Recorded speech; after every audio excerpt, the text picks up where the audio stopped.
नमस्कार, good morning. आज का जो टॉपिक है वो है today's topic is linear transformation. तो this is in as per syllabus MSc mathematics first semester and in the first paper linear algebra 1C1 के अंतर्गत आता है। तो this today's topic is linear transformation. So we will see that how the linear transformation definitions and its property, and for this students must know the definitions and properties of the vector space, basis, dimensions, etc. After this topic may easy to understand. So we first define the linear transformation. Let VF and V dash F be two vector spaces. A linear transformation or a linear map or linear homomorphism is a function T from V to V dash that satisfy the following property. The first property is Tx plus y equal to Tx plus Ty, and the second one is Tax equal to A into Tx, where x and y are the elements of vector space V and A is a scalar element of the field F. So we can also combine these two conditions in one conditions is this, that T of the Ax plus By equal to A into Tx plus B into Ty for all xy belongs to V and AB belongs to F. So this is the definition of linear transformation, that for any x, for all xy belongs to V and AB belongs to F, the value of the Tax plus By equal to A Tx plus Bty. Then this such type of mapping is said as linear transformation, linear mapping, homomorphism. So from the above definition, it is clear that a linear mapping defined from V to V dash preserves all the linear relations of V in V dash. So next we see this as a property. Let T V to W be a linear transformation. A linear transformation may or may not be injective or surjective. When V injective means 1 1 or surjective means 1 2. So mapping linear transformation may or may not injective or surjective. When V and W have the same dimension, it is possible for T to be invertible, meaning there exists any linear transformation is said to be invertible if there exists a T inverse such that T into T inverse equal to I.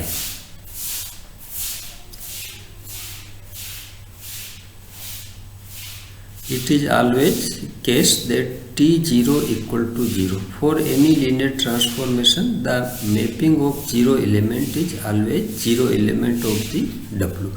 Also a linear transformation always maps the lines to the lines, and lines may be 0. So this is the figure that the vector V and W and how their sum V plus W is mapped. So this is the mapping linear transformation TV, TW and TV plus W. So this is also vector minus V by 2, minus V by 2 minus W, and their images minus V by 2. So this is the figure that every lines is mapped in a lines or 0.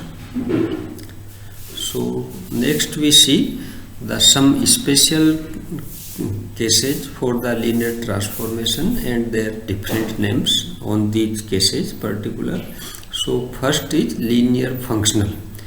So if T be a linear transformation from VF to FF, here F is a field. So if the linear transformation T be from VF to VFF, that is T is from mapping from V to F, then this T is called a linear functional on V. So if in place of W we take f, field f, then this such type of linear transformation is known as linear functional. Second one is linear operator. If T be a linear transformation from Vf to Vf, here Vf both the first and second vector space are same, that is T is from V to itself V, then T is called a linear operator on V. So on taking particular cases of linear transformation, we obtain the definition of the linear functional and linear operator. Next we see the example. Let a linear transformation is given by matrix multiplication. Given n by m matrix A, define TV equal to AV, where V is written as a column vector. For example, consider particular cases that A is 3 by 2 matrix 0 1 minus 2 2 and 1 0. Then T is a linear transformation from R2 to R3. Here this is 2 tuple elements R2 and R3 is 3 tuple elements. So defined by its mapping is defined in this way. Txy equal to matrix A into y, or after solving this we obtain y minus 2x plus 2y and x. So when V and W are finite dimensional, a general transformation can be written as a matrix multiplication only after specifying a vector basis for V and W. If we particular specify the basis for V and W, then we can write the transformation in terms of matrix when V and W have inner product and their vectors basis V1, V2, Vm and W1, W2, Wn are orthogonal, then it is easy to write the corresponding matrix A equal to Aij, and in particular the value of Aij is Wi, Tvj. So for the matrix A equal to Aij, we can calculate the every element of the matrix Aij by this formula Wi into Tvj. Note that when using the standard basis for Rn and Rm, the jth column corresponding to the image of jth standard basis vector.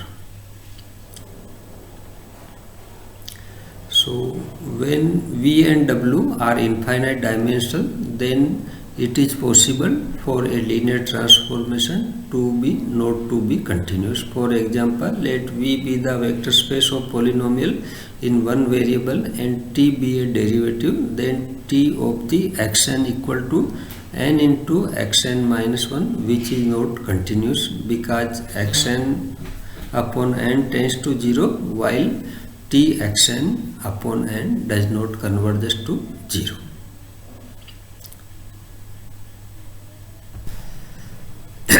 Now we see some examples of linear transformation which are linear mapping. Some examples of mapping, out of them some are linear transformation while some are non-linear.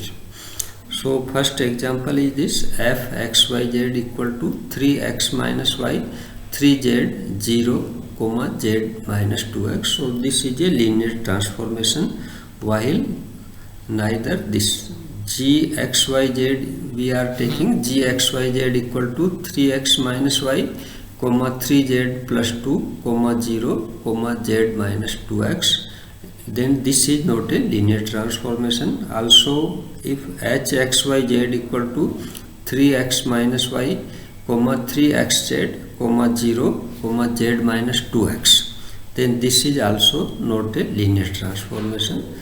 The function h has a non-linear component 3xz. So here this is the component 3xz. Due to this the mapping h disqualified, or this is not a linear transformation. And what about the function g? It is the second component 3z minus 2. So here this component 2 That is the problem, because the term 2 is a constant and that does not contain any component of our input vector xyz. Therefore, this is a non-linear transformation. So it is easy to see that the function g violates the second condition of the above linear transformation. In particular, if you set a equal to 0 in that second condition of the linear transformation, we can see that each linear transformation must satisfy t0 equal to 0. But for the mapping g0 0 0, we obtained this equal to 0, 2, 0, 0. The condition for a linear transformation is stronger than the condition one learns in the grade school for a function whose graph is a line. So this is the condition. Second condition is not satisfied by g, therefore g is a non-linear transformation. A single variable function fx equal to ax plus b is not a linear transformation unless its y-intercept, the value of this b is 0. तो जब तक ये b till the b should 0, this is not a linear transformation. A useful feature of a linear transformation is that there is one-to-one correspondence between matrices and linear transformation based on matrix vector multiplication. So we can talk without ambiguity of the matrix associated with a linear transformation Tx. So this is the definition, an example of linear transformation or not a linear transformation. Now we see the definition of kernel and range of a linear transformation. So first we see the kernel of a transformation. Let Vf and V'f be two vector spaces and T be a linear transformation from V to V dash, then the set K of all those elements of V whose T images are identity or additive identity 0 dash of V dash is called the kernel of T, and it is denoted by kernel T or sometime K. So the set of all those elements whose image are 0 of the V dash, then such type of set is known as kernel of a linear transformation. So kernel T equal to K equal to X belongs to V such that Tx equal to 0 dash belongs to V dash. So we see the example of this kernel T. Let L be a linear transformation from M2 cross 2 to P1. Here P1 is a polynomial vector space, set of polynomials, and M2 cross 2 is the set of all matrices of the order 2 cross 2. So here we are defining the mapping L as L A B C D equal to A plus D plus B plus C into T. So this is the definition of L, and for this we have to find the kernel of the L. Then to find the kernel of L, we said, so kernel of L means its images should go to 0, therefore we put A plus D plus B plus C into T equal to 0, and this is a polynomial. So solving this, we obtain the condition for D equal to minus A and C equal to minus B. So putting this in the matrix that D equal to minus A and C equal to minus B, we obtain the set of all matrices of the form AB minus BA. So this is a such type of matrices will belongs to the kernel of L, and notice that this set is a subspace of M22. So kernel of L will contain all such type of matrices A, B minus B minus A. So for the property of kernel, we are having a theorem that the kernel of a linear transformation from a vector space V to a vector space V dash is a subspace of V. So kernel is always a subspace of vector space V. So here is the proof. Suppose that U and V are vectors in the kernel of T, then Tu equal to Tv equal to 0. So we have Tu plus V equal to Tu plus Tv, because T is linear transformation, and putting the value of U and V, we obtain this is 0 plus 0 equal to 0, and T of the Cu, second condition of linear transformation, this is C into Tu, and putting the value of Tu, we obtain C0 equal to 0. So we are seeing that this U plus V and Cu satisfy the condition of the kernel to be element in the kernel. Therefore, hence U plus V and Cu are in the kernel of T. So we can conclude that the kernel T is a subspace of V. So the condition of subspace we have verified here. Therefore, this kernel of T is a linear vector subspace of the vector space V. Now we see the range of a linear transformation.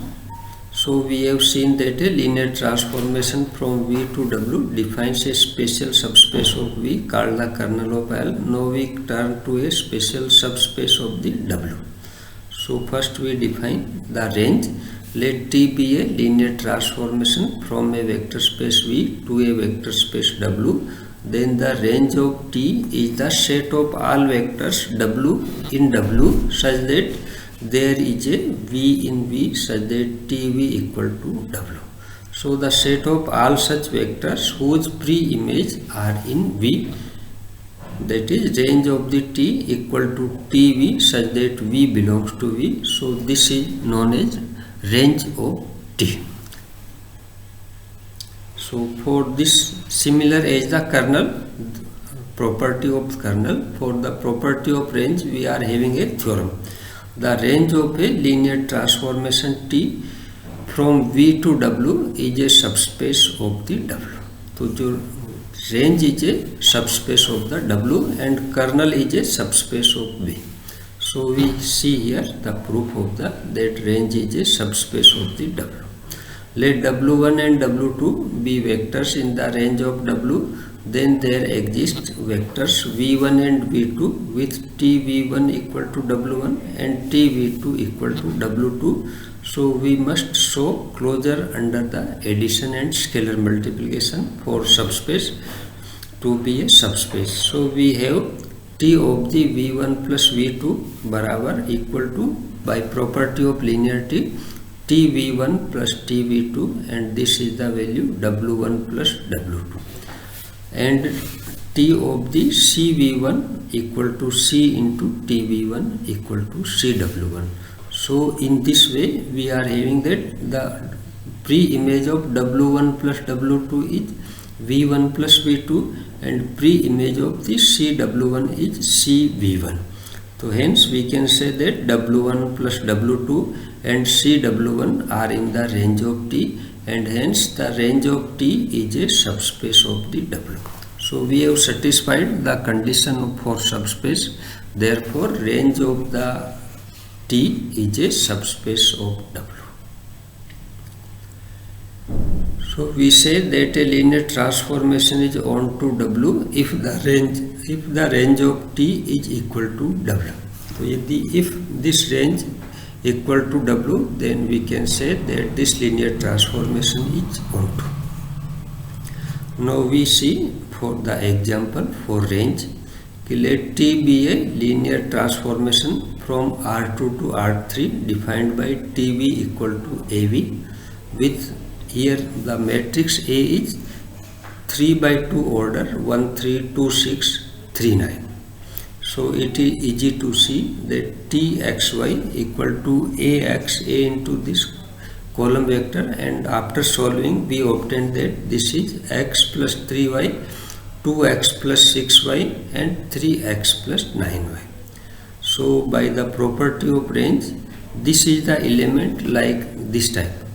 First element, then second in first product of 2 and this third is product by 3 of the first ordinate.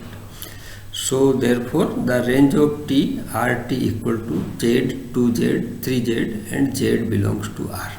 So for this transformation we are having the range of T is this such type of all elements Z, 2Z, 3Z, 4Z belongs to R. These are the elements of the range space of T. So today we have seen the definition of linear transformation, kernel and range of the linear transformation. For a more example, you can see the reference book textbook. So thanks. I am Dr. R.P. Somani, Associate Professor in Maths.